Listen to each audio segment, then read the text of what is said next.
anyone who knows me, like Phil on this call, will know that for me, embracing messy is almost like my motto in life. I've always been a very messy person, but I was quite delighted later on in life to actually realize the advantage of being comfortable with the messy side of life. And because when we look at change and leading change in different organizations that we work in, we find that so many of the leaders are actually uncomfortable with anything that's on the, sorry, I'm just letting in Esther, with anything that's on the messier side of life. And the problem with that is actually they're doing their organization a huge disservice, because I would say that the number one thing to give your organization the edge, to give it the competitive advantage, is the ability to deal with the organizational health. Really, some people say, no, that can't be the most important thing to make your business success. Surely it's your strategy, surely it's your innovation, surely it's the people that you've got, the money that you can spend. But I feel that all of those are on the foundation of organizational health. So I'm just going to share my screen for a moment. So really, there are two main requirements for organizations. Organizations need to be smart, obviously, and they also need to be healthy. And on the smart side, letting in Denise, on the smart side, with the focus on strategy and finance, technology, all those smarts, we find that many leaders like to focus there. And some of them neglect altogether the more messy side, the health side, where we're looking at how to minimize the politicking that's happening in the organization, how to lessen the confusion, build on morale, increase productivity, have a low turnover. And we feel that they don't gravitate towards that side. And I think it's perfectly understandable. I mean, if you think of leaders, or if you think of us in the room here, I'm just letting in Michelle Barnes. If you think of us, it's what we've been trained to do, to look objectively, to measure, to look at the numbers, to see the things that are safer or more predictable. And that's where we will put our energy, rather than the quite unpredictable, subjective, maybe awkward conversations that we sometimes have to have with staff, which may become emotional, which may blow up. And so we tend to avoid that. But I think this is the start of what creates more and more mess in organizations, because by doing that, you actually are limiting your choices, because you actually get smarter. The more we concentrate on the health of our organization, the smarter we will get over time. Because I think most organizations today are wise enough, they have enough expertise, they have enough knowledge, they have enough skill to be successful. But what they need to focus now on is turn to the people side. Because if we focus on the real, genuine health of the people in our organizations, as well as, of course, on ourselves as leaders, then we will start to understand each other better. We'll start to learn how to have those difficult conversations, how to manage the eruptions and the conflict that might inevitably arise. And from that, we will grow to actually exponentially increase our smartness. So really, as a starting point, I just wanted to put that on to frame us, to frame our, let me just stop sharing for a moment. Hello, Michelle, you're unmuted. A shame, and I see Denise is still desperately trying to connect.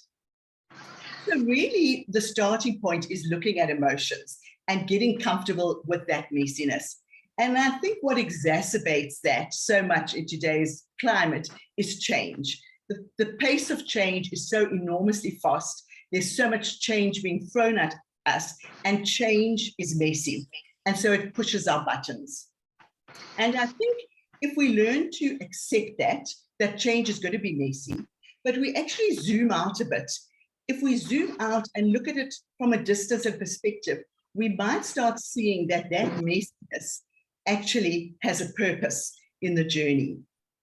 So what I'd like you to do just briefly is think in your head of a change that you're going through, Maybe you've just gone through it, maybe you're about to go through it. So think of a change. It can be a personal change, like I'm going to get divorced, I'm going to move house. It could be a professional change, like I'm in a new department, I have to roll out a new IT system, whatever. So just in your head for a moment, think of a change that you've experienced or are about to experience. Have you got one? So I'm not going to hear them all, but what I would like you to do in the chat is to just write down some of the feelings that you have in that change that you're going through or that you have been through. So for those of you who aren't sure, if you look at the bottom bar, if you aren't sure how to write in the chat, you will see a little speech bubble which says chat, and then you can write in that if you haven't yet located the chat.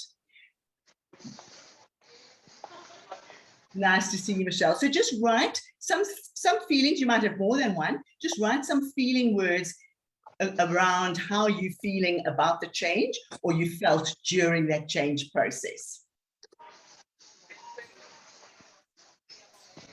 Jot down in the chat.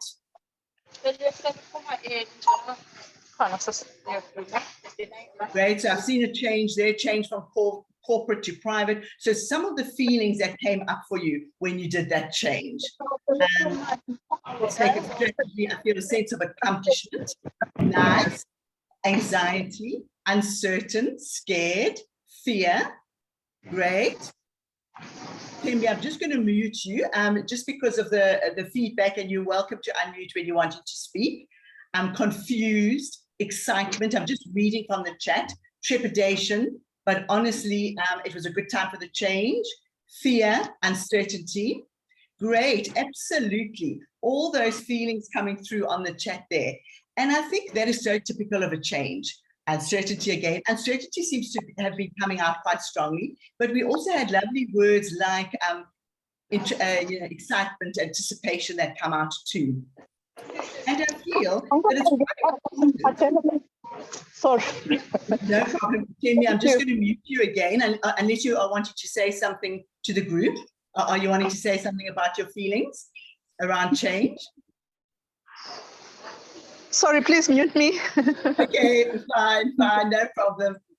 Asked to unmute. I think I've muted. Yes, I've muted you now. All right. I think it's quite useful that if we look at those feelings and we put a lens of a pattern of a change cycle, and suddenly they all seem to make a little bit more sense. So I'm going to share my screen again. Sorry, technology is slow on my side today. Can you see the change cycle in front of you? If we look around the edges of the change cycle, any person going through a change, or any organization going through a change, will go through these steps.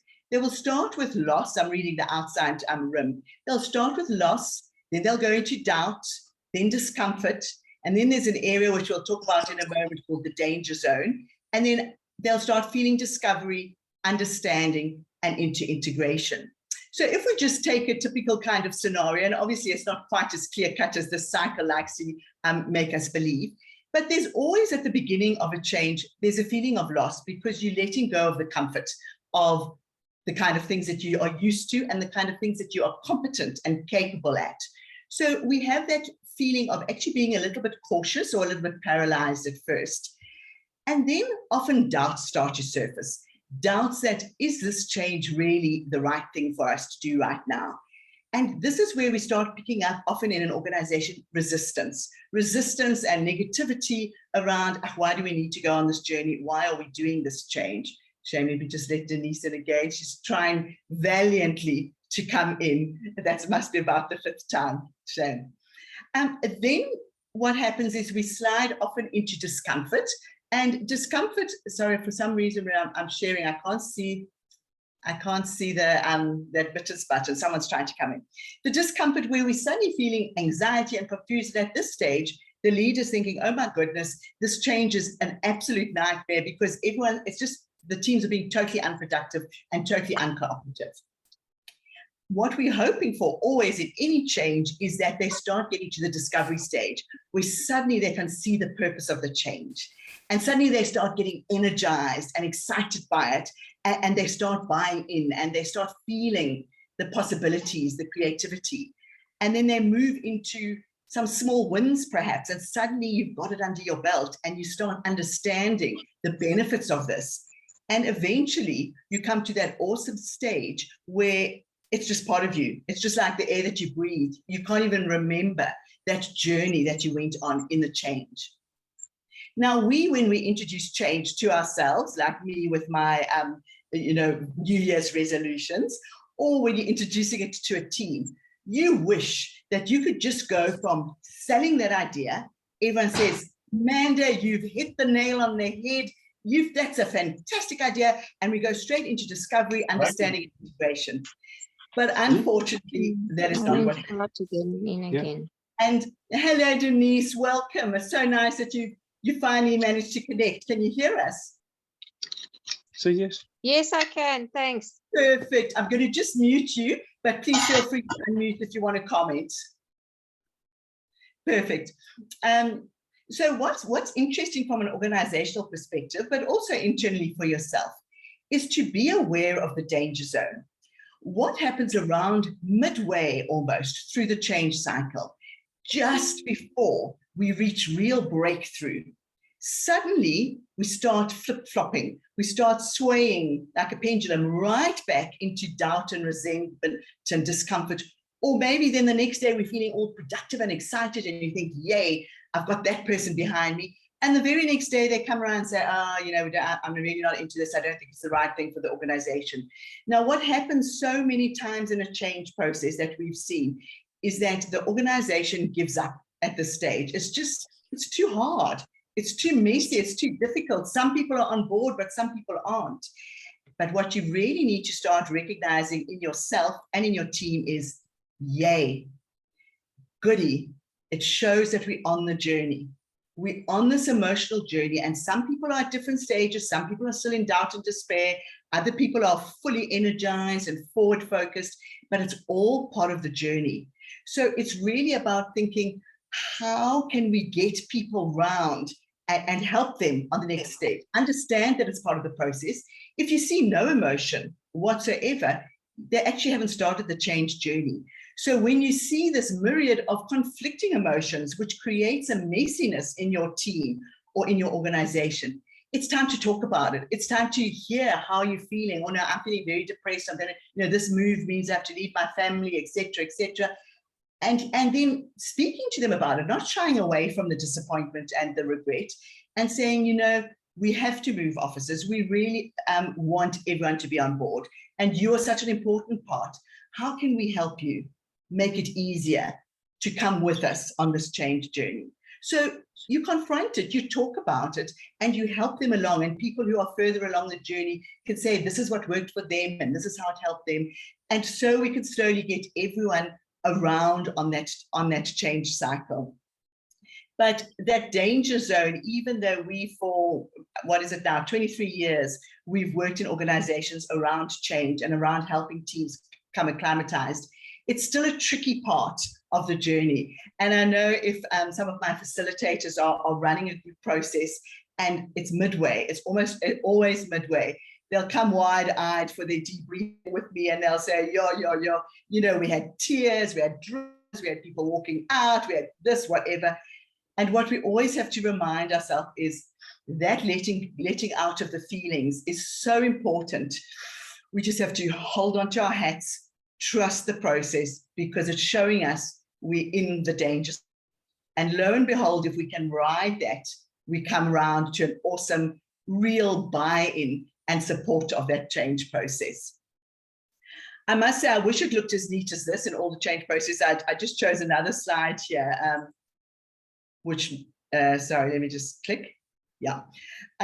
Unfortunately, everyone's reaching their change at different times. So I feel, and I would love this to be 3D, this is still 2D, just as one person is seeing the light, we get the change, the next person is going through another change and you have to start another change and the whole organization is at different points. So this is what I mean by messy.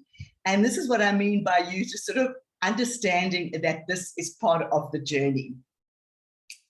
So what I'd like us to do is to look, I'm going to stop sharing for a moment, to look at some simple steps around feeling more comfortable with that messiness.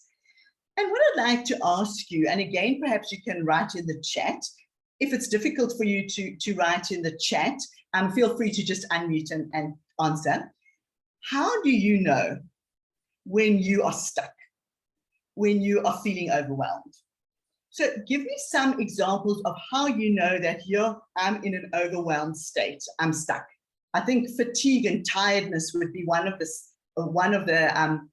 sort of symptoms. But anyone else, write in the chat how you know when you're against a block, you're stuck, you're overwhelmed, you're not making any progress. What kind of things happen for you? Right in the Can I? Yes, unmute, Lorata, that's great. Unmute it and tell us, yes. Okay, when I cannot sleep at night, when I lose my sleep, I know that I'm stuck. Okay. Things are not going well. Absolutely. That loss of sleep, that up at night and your brain's in overtime, for sure. Someone else? Write or speak, tell us. Okay, can you hear me? Yes, Shanta. Okay, it's like I've got a task. Currently, I'm in the midst of something that's really critical, but for no apparent reason, I know I'm stuck at it. I've got another 4 months to complete it, but I will go and bake a cake, totally unnecessary. And I will sit and I will eat a cake or eat a few scones. I've gained nothing in that time. Absolutely nothing. But you know how good I feel. Shanta, I'm going to come back to you at the end because I want to know, we're going to hear at the end of it if you really did gain nothing. We'll see. I'm just checking. I gained calm and peace. Okay, so here we've got less appetite to work, rotation, lack of motivation to do even the things that excite me. Yes, those things that you're dying to do suddenly lose all interest. Yes, absolutely.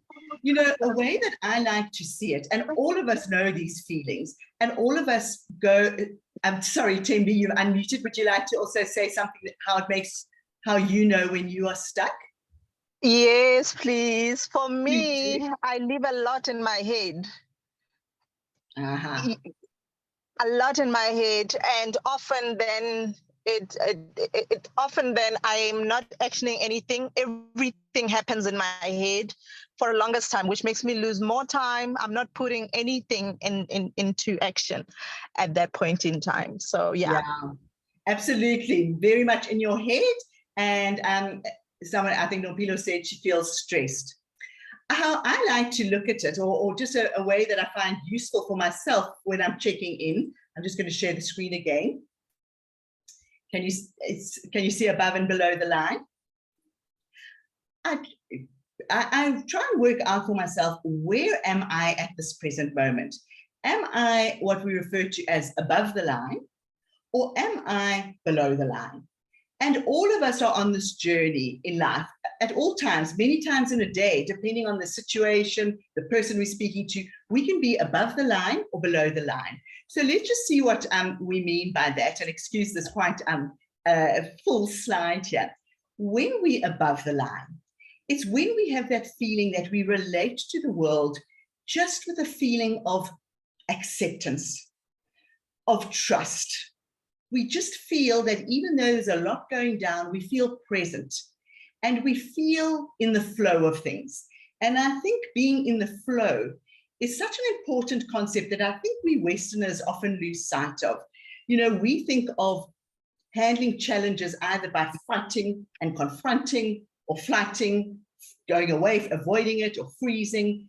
But flow is an incredibly powerful energy that we can also use. And I think the Eastern arts use so much of flow, you know, when they're doing, let me just let this person in, waiting room view. Sorry, it's hiding on my screen. I'm just admitting Paulina and Linda. you know, in Eastern or in martial arts, they actually use flow. You don't block your enemy, you flow towards your enemy. So it's quite an interesting kind of concept. And what we feel when we are above the line, we feel feelings like we feel creative and we feel totally engaged and energized and aligned. In fact, what is happening internally is something called entrainment. And what entrainment means, I wrote coherence here on the slide. What happens when we're in this state is everything, all the circuits in your body start syncing up. So your heart rate starts syncing up and getting entrained with your breathing, with your digestive system, with your hormonal system. All of them are totally coherent and trained. And that is what gives you suddenly this expansive view of life. You've actually, if we want the sort of biological term for it, what you've done is you've hooked into your, what's called your parasympathetic nervous system. I know there's many coaches and that on this call who know this. And that's really your joy circuit, your restorative, your rest and restore circuit. And so when we in this lovely state where we feel that we can allow things, we feel curious, we feel appreciative, that is when we are actually in touch with our own wisdom, with our intuitive wisdom comes out when we're in that state. Now, at other times in our day or in our life or in our hour, we find ourselves below the line. And below the line is when we're much more relating to the world in a way of fear and resistance and suspicion and panic. So it's very stressed. And how you know when you're below the line, as you lot mentioned, you can't sleep at night, the thoughts are going round and round in your head. It's high adrenaline, it's drama. There's always something, and you're almost stuck in your head. So often we're stuck in what we call that triangle. You're either being heroically saving and fixing everyone, or maybe that's not your style. Maybe you're in victim mode, it's everyone else's fault, or maybe you're in persecutor, villain mode. But we really are feeling threatened on a physiological level, as well as in our mind, as well as everything about us, because we feel that our security or our sense of relationship or our approval, those things are being threatened. And so we face the world with this contracted view. And no matter how clever you are, I'm sorry, I'm just letting in someone, Irene here, no matter how clever, how sussed you are, how good a front you put on, how well you can get through that to-do list and just strike things off your list and keep going. The fact is that no one can make really innovative, wise decisions from a place when they are below the line. And most humans are more predisposed to be below the line than above the line, because we are geared to look for threats, to be on the lookout at all times for threats. So it's really important to recognize and to start just checking in with yourself to see.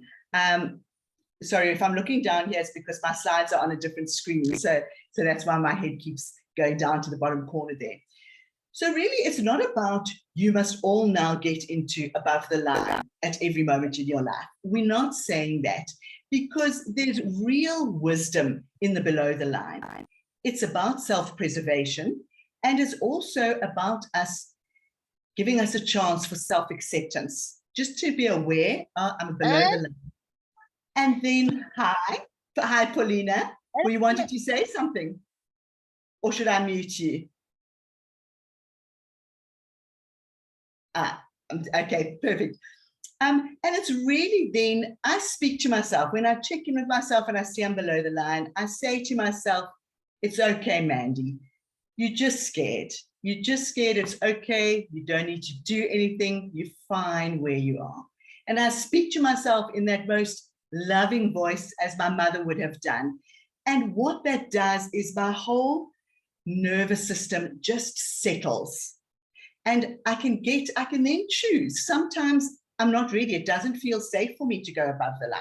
I have to still be in my head and worry about the issue. That's fine. That's fine. Where you are is fine, to accept it. But if you choose to move yourself from below the line to above the line, then you can face those problems with presence rather than with fighting or reactivity, because it is only from that space, that feeling of expansion and connection and creativity, that above the line space, it's only in that space that we can then decide what is the next right action for me to do or for us to move forward. Because we are all naturally resourceful. We know what the next step is if we can get into that space. And really, it's about a practice of being above the line, being below the line, and watching yourself flip between the two. So I'm going to talk with the slides just for a little bit longer, and then I will stop sharing and check in with you on this. But I think it's quite important, although I've said both states are needed in our physiology and in our being, both the above the line state and the below the line. The below the line is that fight and flight, that sympathetic nervous system that you're in, whereas the above the line, as I said, was the parasympathetic. Although it's a natural way of doing things, it's quite nice to be very strongly aware of what it means, the effect of stress or the effect of staying below the line for a long time. So if I can just share a couple more slides, just showing that to you. I think one of the key things that we need to recognize is that stress shuts down, incapacitates so many areas of your brain. So what happens, I've just simply used the metaphor of a reptilian brain, which is your fight or flight, the mammalian brain, which is your emotions, and the neocortex, which is your higher thinking skills. They're not exactly in those areas. Obviously, there's different parts of the brain that encapsulate them. But what happens as soon as you feel under threat?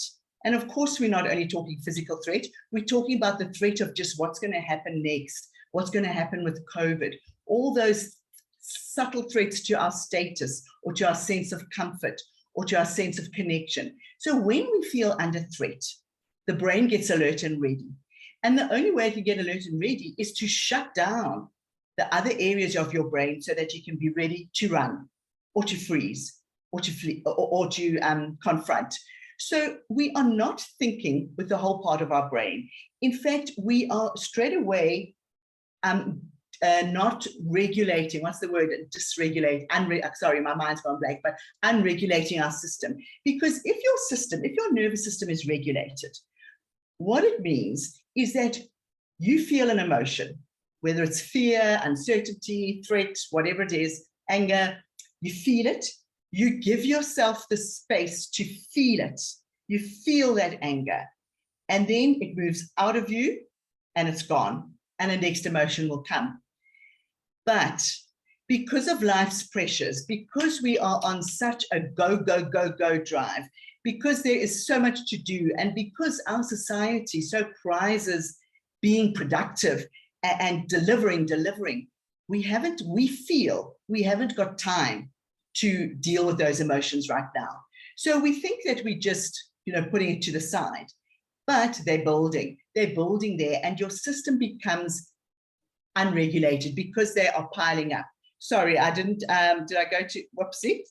Let me just go back. I was pushing by mistake. Let me go back to this. Yeah. So what's actually happening, if you marinate in your body in stress, in other words, your levels of stress on a day-to-day basis are quite high, medium to high, what you're actually doing are weakening your neuroconnections in the front of your brain, in your prefrontal cortex. And so you cannot make good decisions. Let's just look at what that area of your brain, known as the central executive function, let's just look what it's in charge of. So that's the area of your brain that you need when you have to troubleshoot or when you have to correct an error. That's what you need when you have to come up with a new response, an innovative response, something that hasn't been done before, something that's not habitual. This is the area of the brain you need. Or when there's something difficult, dangerous, or when you can't use habit, because remember that reptilian brain that we shrink to in stress, that's the oldest part. So that is habitual. that likes to do things with a little narrow focus, just what it's used to doing to survive. But sometimes, and certainly in a work situation or when we need to put our best foot forward, we need to be in our central executive function. And this is what is shut down when we're under stress. Another way to just look at that was, sorry, what I had on this, the screen for a long time. We all know Maslow's hierarchy, but it's interesting to think that stress keeps you in those bottom two rungs because you're fighting for survival. Your safety and psychological needs are paramount. You're just thinking, you don't realize you're just stressing about how you're going to get everything done on your to-do list, but that stress is building in your system. And so it keeps you in those bottom rungs. And obviously, we all aspire to being in the top rungs where we feel our self-esteem is strong and we self-actualize and really reach our potential.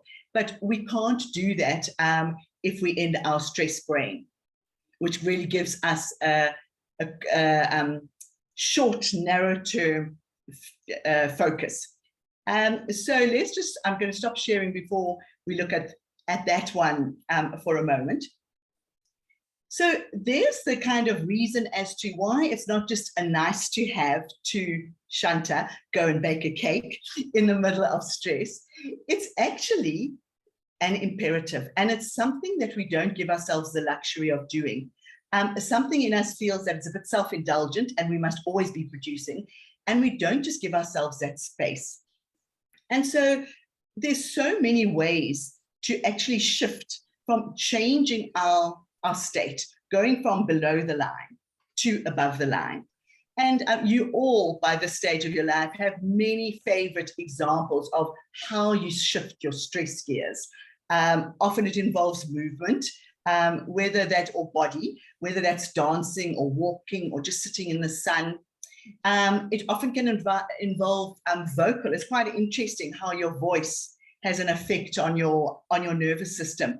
I know when I was a kid, my mom was forever taking me to the film The King and I. It's a very old 60s film. But one of the songs there was, it was something like, whenever I feel afraid, no one, I whistle a happy tune, then no one will suspect I'm afraid. And there's actually truth in that whistling to cover up your afraidness. Because if you hum, there's no way that if you're in danger, if you're in fight or flight, if you're below the line, that you can hum. Humming immediately tells your body, I'm calm. I must be in my joy circuit. I must be in my, restore and rest circuit. So that is one way to shift into your above the line circuit. But the quickest and the most well-known, and which every course has ever told you, from your yoga courses, from your de-stressing courses, is using your breath more consciously. Because when we use that breath, it's the quickest way that you can change states. I know when I was at university with someone who became an actor, and she went over to Juilliard in America, the sort of big acting school for the famous actors. And in her first class, the lecturer said to them all, okay, cry up, cry up. And she sort of didn't know what that meant. And what it means is you must all start crying right now in this moment because you're an actor, you must cry. And of course she was, flabbergasted as to what to do. And the technique he taught them was you must just make your breath as if you're crying like this. I won't do it too long because it will change my state, but this isn't me crying. I've got a cough. But by just doing that to your breathing, straight away you flip, your eyes can start watering, you start feeling panicky by being in that fast breathing state. So what I want us to do is to just do a very simple 4 breath. There's so many ways of doing it, but it's just to bring consciously to our breath that we use every day.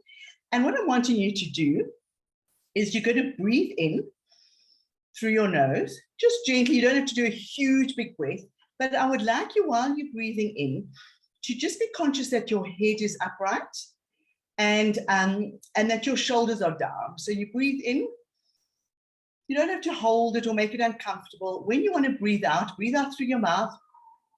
And what I would like you to do as you breathe out is to soften your chest slightly and put a gentle smile on your face. Or if you don't want to smile, think of something that you just love. So really, it's almost like if I share the screen, it's really, I like to see it as like water passing over me or air passing over me. So as I breathe in, up my spine flows the water, shoulders down. And then as I breathe out through my mouth, smile gently or soften, in your mind's eye, soften the front of your body. So I'm going to keep silent for a moment and let's just do that breathing in your own time. Different people will hold their breath and I don't really want you to hold it. I'm just wanting you to be conscious of it. Different people will do it at different times, but you're breathing out, in and then out through your mouth about 4 times. I'm just going to keep quiet while you do that a little bit.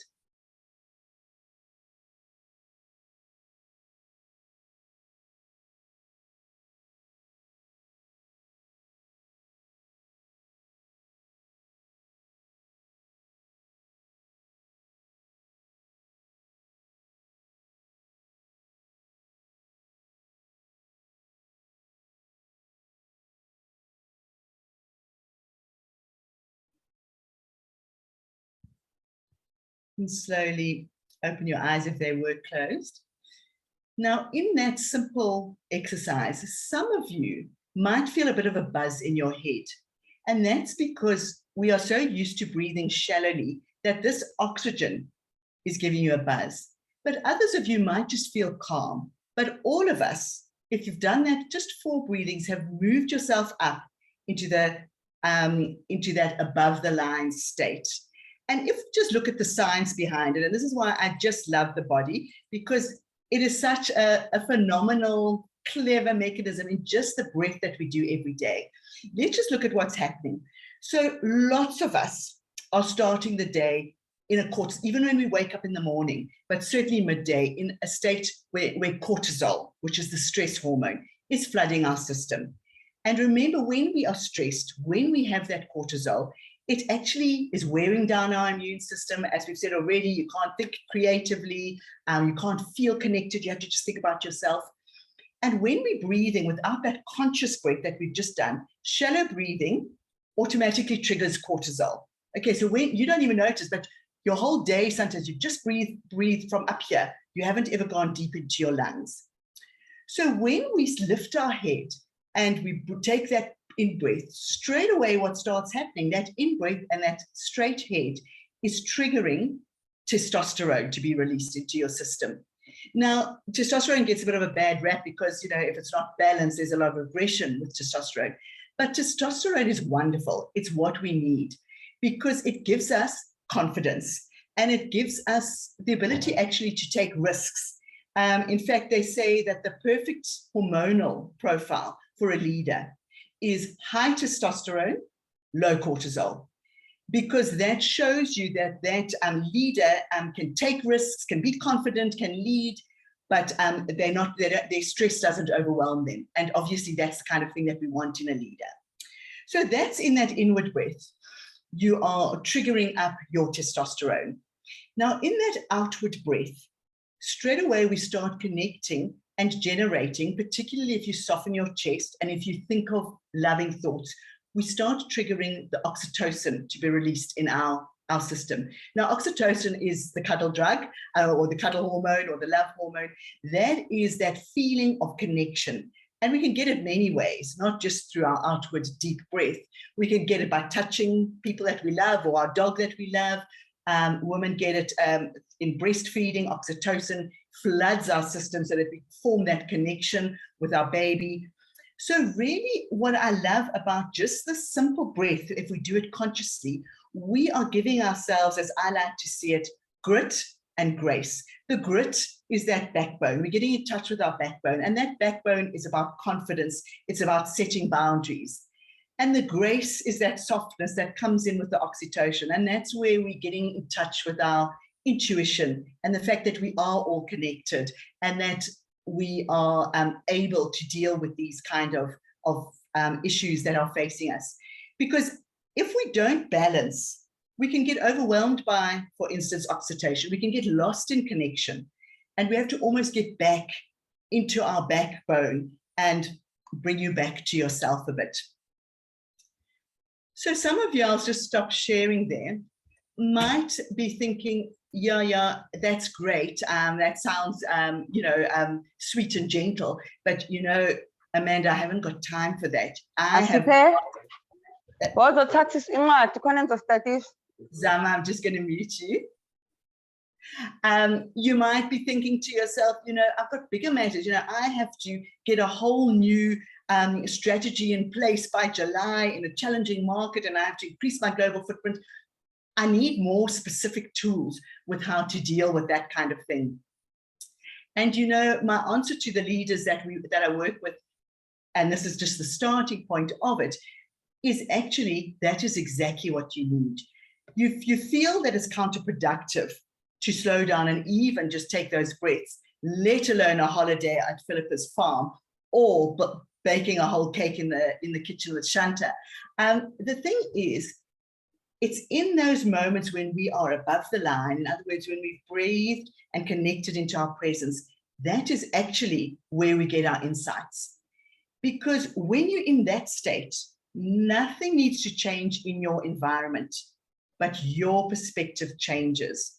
And you look at the world differently, because so you're still faced with perhaps an insurmountable deadlines and impossible targets, but you now approach it with your wise self.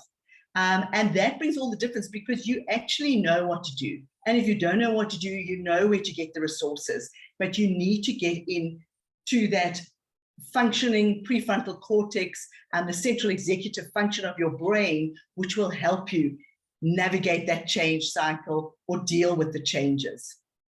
And, it reminds me of, I'm just trying to think, the book is called Executive Presence, Sylvia Hewlett. Sylvia Hewlett wrote a book about executive presence. And that is, what is it that leaders have, some leaders, that sense of what she called executive presence, that gravitas, that almost magnetic way that people want to trust and focus on them. And one of her key findings from her research was that it comes down to being able to get calm and then make a decision.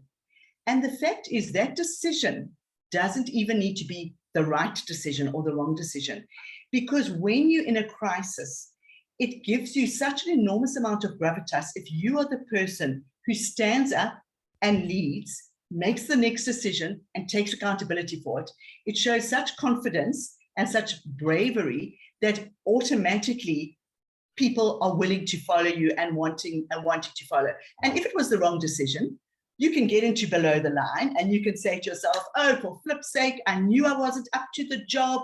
I always do this, or it's his fault. Or you can choose to go above the line and calm yourself and thinking, it's okay. Let's get curious. What have we learned from that mistake? How can we change course? What experiments can we do in it?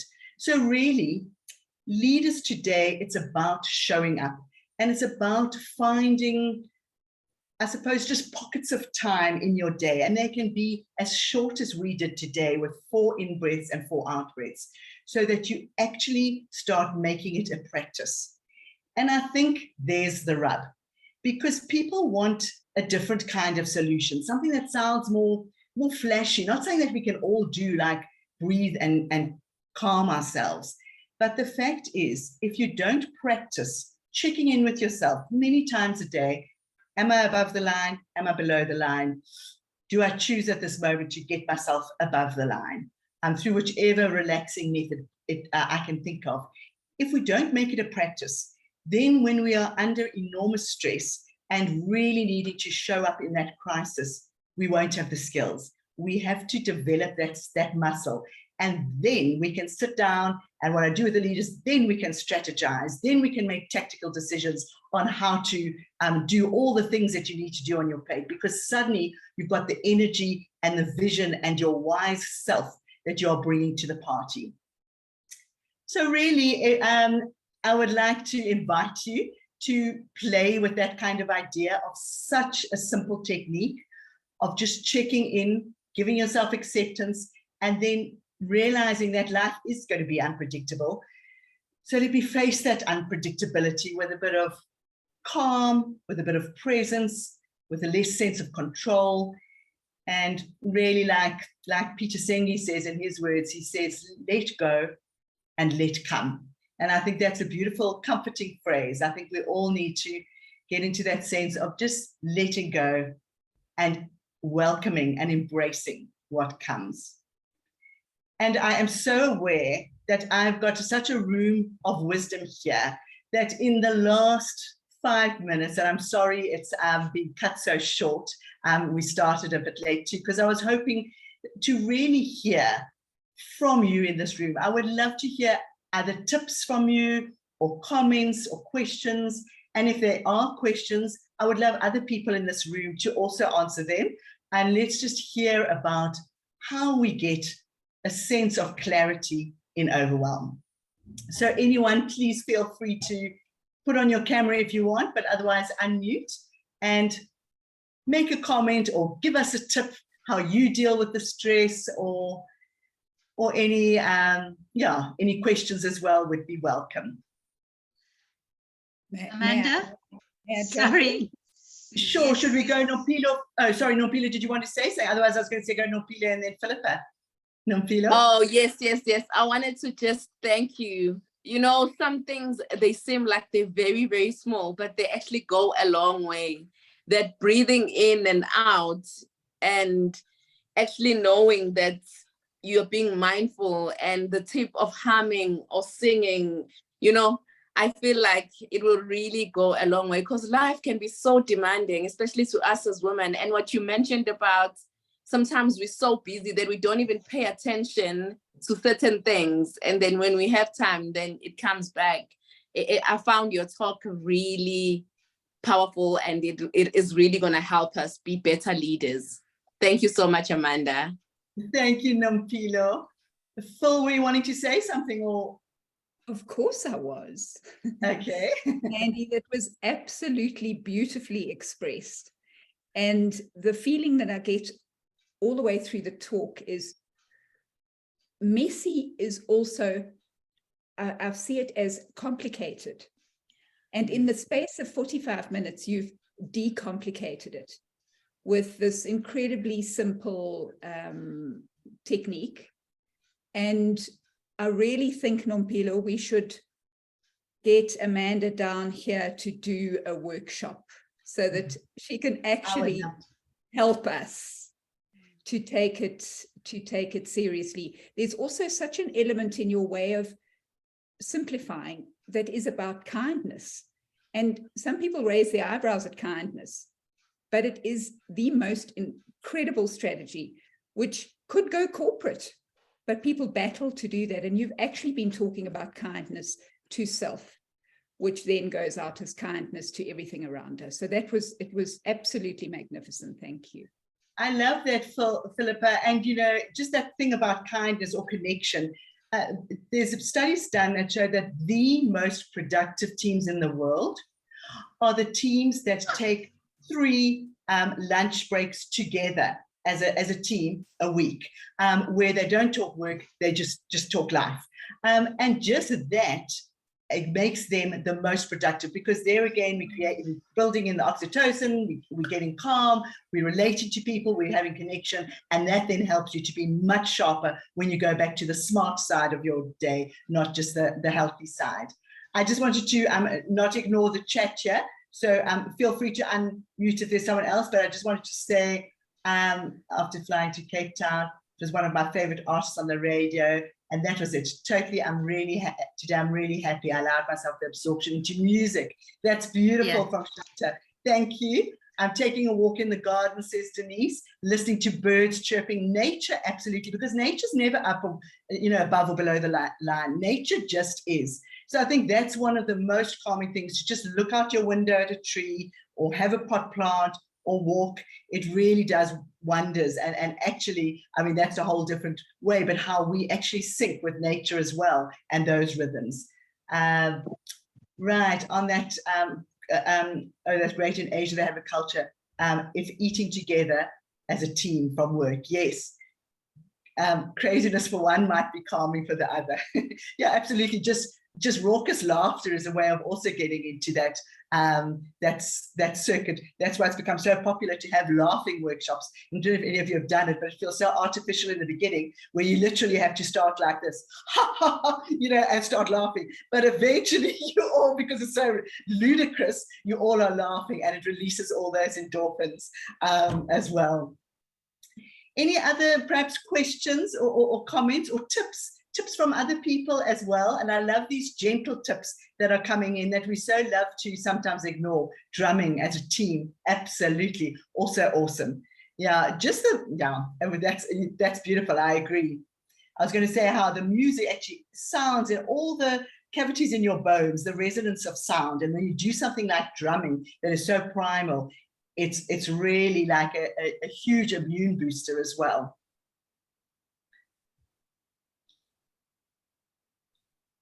I also feed the birds, simply take a breath. Yeah, I call them 5-minute holidays or 5-minute snacks. And I do set my alarm, and then I go out literally for 5 minutes. And sometimes it's just lying on the grass watching an ant, that's fine. Sometimes it's breathing, sometimes it's quickly going to connect with my boys, whatever it is. But 5 minutes holidays is sometimes all I can afford myself. But even that is helping me keep in sync. All right. Irene and Michelle, so lovely to see you both here. I know you came in a little bit after, so we didn't hear from you in the beginning, and Paulina, but nice to have had you on the talk. Thank you, Amanda. So, Nompilo, I don't know if it would be helpful if you like, I can send you the slides and you could distribute to the people that were in the group, or people can ask if they would like to have the slides, and I'm welcome. I would happily send it to them. Perhaps I will just type in the chat here, but now I'm giving Women in Business. Let me just quickly, I'm just going to put my email address there. If anyone would like. Great. Everyone in meeting. Okay, so it's Amanda at Dialogue SA. Dialogue SA.coza. So that's the organization that I lead. It's a consultancy that works with leaders and organizations in change. Thank you, Kanye. Thank you for your comment. So lovely for you all to take a little bit of a breather tonight in your busy lives to join us. I really appreciated having you at this coffee conversation. Perfect. I see someone saying, Zama saying she'd appreciate the slide. So I'll send them to you, Nompilo, and you'll get them to the people who are interested. Definitely. Thank you so much, Amanda, for accepting our invite. And a special thanks to Philippa, who hooked us up with Amanda. We really appreciate what we've learned today. We'll actually post it on our YouTube channel as well, to make sure that other people that couldn't make it today because of many reasons are able to tune in and learn from you, Amanda. You are changing the world because you're changing the leaders. Thank you. Thank you so much. And a special thanks to Irene as well, who helped me to connect with you as when we were planning our meeting. Thank you so much. Thanks, Irene. Always the absolute star. Thank you so much. You could attend this meeting. Thank you. Thanks, Nompilo. Thank you. Thank you. We learned a lot. Have a good evening, ladies. Thank you. Bye-bye. Thank you. Bye. Bye all. Bye.